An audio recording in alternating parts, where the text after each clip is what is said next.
Olá a todos e todas.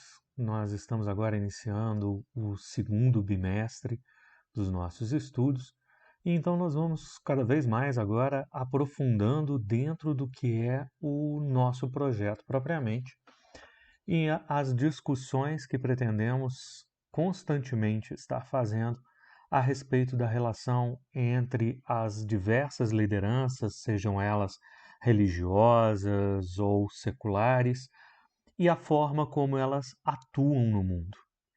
Esse é o grande centro da nossa discussão em ensino religioso para o sétimo ano, e algumas vezes, mesmo que o PET vá para um desenvolvimento mais específico, a gente vai tentar puxar aquele conteúdo que o PET está utilizando para dentro dessa que é a nossa proposta de estudo.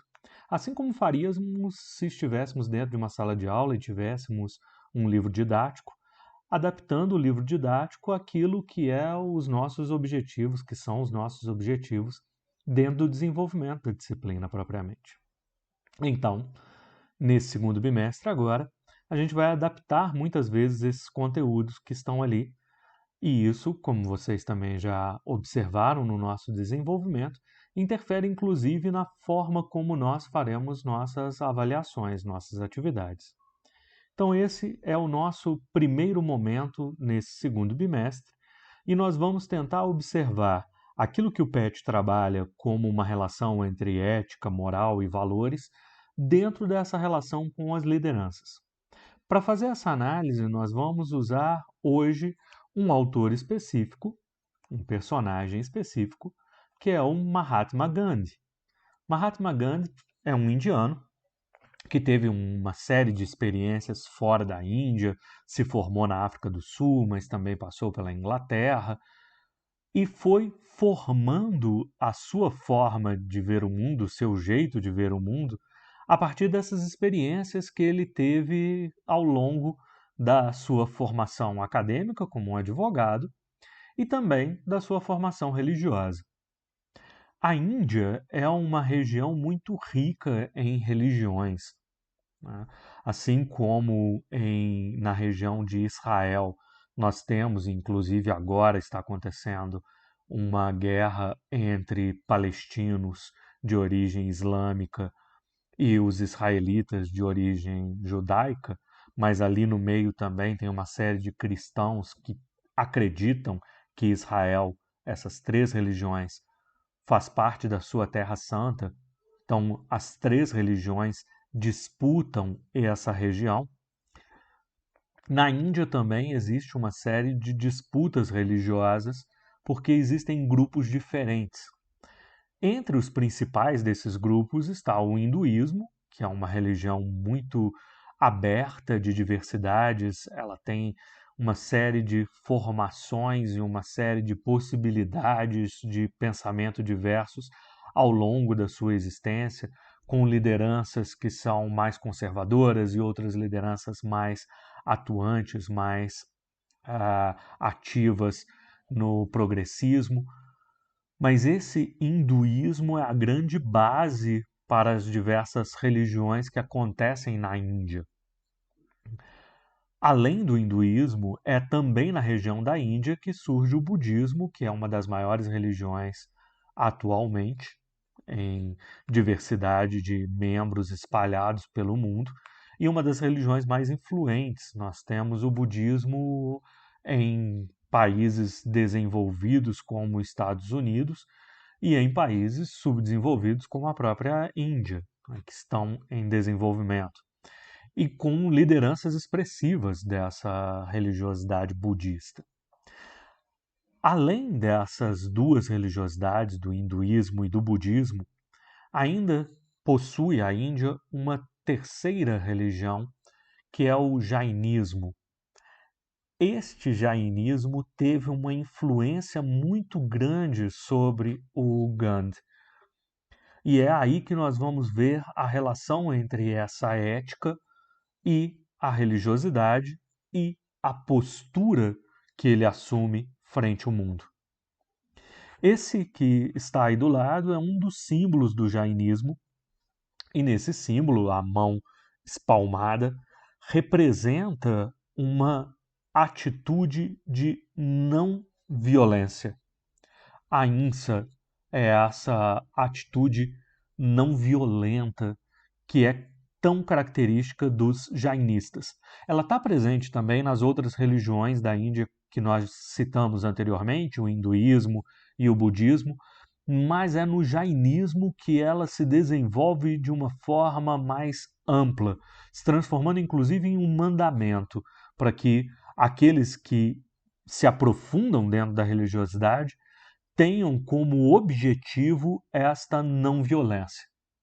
A mão, quase num gesto que para nós é muito típico do pare, não faça isso, não haja dessa forma, e dentro ali nós temos um círculo que representa o círculo do Dharma, o karma que as pessoas vão adquirindo com as suas vidas passadas. Os jainistas acreditam na reencarnação, e a crença na reencarnação que os jainistas professam é uma crença de que você traz da sua vida anterior alguns elementos que vão te prejudicar nesta nova vida.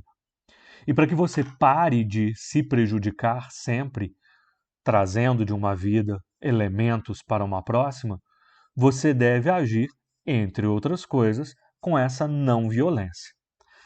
Esses traços que estão dentro do círculo azul é a escrita sânscrita. O sânscrito é a escrita sagrada dos hindus, dos indianos, e ali está escrito esse ahimsa, essa não violência. Parar com a violência seria parar de carregar karma para uma vida futura. Melhorar a sua próxima vida, a sua próxima encarnação. Mas essa não violência, para os jainistas, ela significa que não deve ser violento com nenhum outro ser vivo. Ou seja, você não deve ser violento com animais, assim como não deve ser violento com outros seres humanos.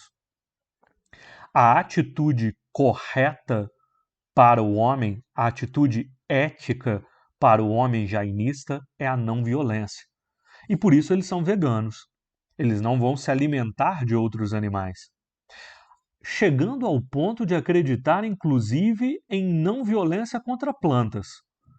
As plantas servem para alimentação, mas se não for para alimentação, elas não devem ser violentadas também. Você não deve derrubar uma árvore à toa, apenas se isso tiver como serventia o próprio alimento ou a vestimenta, elementos essenciais para a sobrevivência, inclusive das plantas. Alguns jainistas, monges principalmente, aqueles que são ordenados, chegam ao ponto de andar com uma vassourinha para varrer da sua frente os insetos que possam aparecer, para não ter que pisar em um inseto e assim cometer uma violência contra uma formiga, contra um besouro que estivesse no chão. Assim a gente começa a observar como que esse aspecto de não violência, esse sentido de não violência, esse valor de não violência, representa muito para qualquer jainista. E para o Gandhi, isso representava uma forma de lutar contra os colonizadores e contra também aqueles que tinham outras religiões. A Índia, na época em que o Gandhi viveu, envolvia esse pedaço que no mapa aí apresenta tanto a Índia quanto o Paquistão. As cores que estão colocadas nesse mapa representam que o rosa é uma predominância dos hindus, da religião hindu, o verde uma predominância da religião islâmica, islamismo, religião que segue o Maomé, o líder Maomé, de origem árabe, e o laranja, uma representação de uma prevalecência, de um domínio do budismo. Então, ali está dividindo no mapa essas regiões. Mas o que nos interessa principalmente nesse mapa é que a Índia e o Paquistão formavam um único país sob o domínio da Inglaterra. O Gandhi estava lutando para que a Índia se transformasse em um país independente da Inglaterra. Mas, ao mesmo tempo, ele estava lutando para que os hindus respeitassem os islâmicos e não houvesse o racha que aconteceu posteriormente de transformar aquele único país, aquela Índia, em dois países. Após a independência da Inglaterra, acabou acontecendo isso. Separou-se de um lado o Paquistão de maioria islâmica, do outro a Índia de maioria hindu. O Gandhi não queria essa separação por causa desse outro conceito, desse outro valor ético que estava envolvido no pensamento do Gandhi. A satya, a verdade. Há uma constante busca pela verdade por parte dos jainistas. Mas, ao mesmo tempo, este outro conceito abaixo, a Nekantavada, que significa um não absolutismo, não há uma verdade absoluta, ou seja, eu busco a verdade constantemente, mas eu sei que o outro, que pensa diferente de mim, também pode estar certo em alguns momentos. Por isso, o Gandhi não queria um racha entre dois países, para que ficasse um país islâmico e outro hindu. Ele queria que continuassem juntos e, juntos com as suas diferenças, continuassem buscando a verdade. Não era necessário que se separasse o Paquistão da Índia. Era necessário que se aprendesse que a Índia não é a dona da verdade, assim como o Paquistão não é o dono da verdade. A verdade ela vai se construindo no conjunto. Esse é um segundo grande valor importante para o Gandhi. Então, ao mesmo tempo que ele buscava o princípio da não violência, ele não pegou em armas para libertar a Índia da Inglaterra, ele fez greve de fome, uma forma não violenta de reagir ao domínio inglês. Assim também ele acreditava que era necessário constante diálogo. E qualquer um que achasse que já tinha verdade incorria nesse outro problema ético, nesse problema de um absolutismo que feria o Anekantavada, que feria esse outro mandamento de não ter nenhuma verdade como absoluta. O Gandhi, então, está constantemente buscando uma verdade, mas consciente de que essa busca não significa que a forma dele de pensar é melhor do que a forma dos outros. E também consciente de que é necessário sempre manter-se de uma forma não violenta. Não violência contra o outro, a pessoa que pensa diferente de mim, mas também não violência contra os animais, inclusive insetos e plantas. Assim a gente consegue observar que aquele pressuposto que está dentro do jainismo influenciou a postura do Kant, inclusive na tentativa dele de buscar a independência do país em que ele vivia.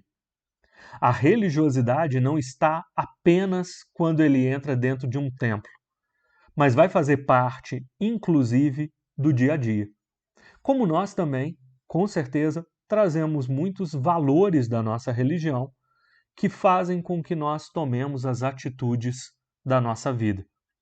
Nós escolhemos fazer uma coisa e não outra, muitas vezes motivado por valores religiosos também, assim como o caso do Gandhi e do jainismo. Por hoje, essa é a nossa apresentação. Um grande abraço a todas e todas e até a próxima.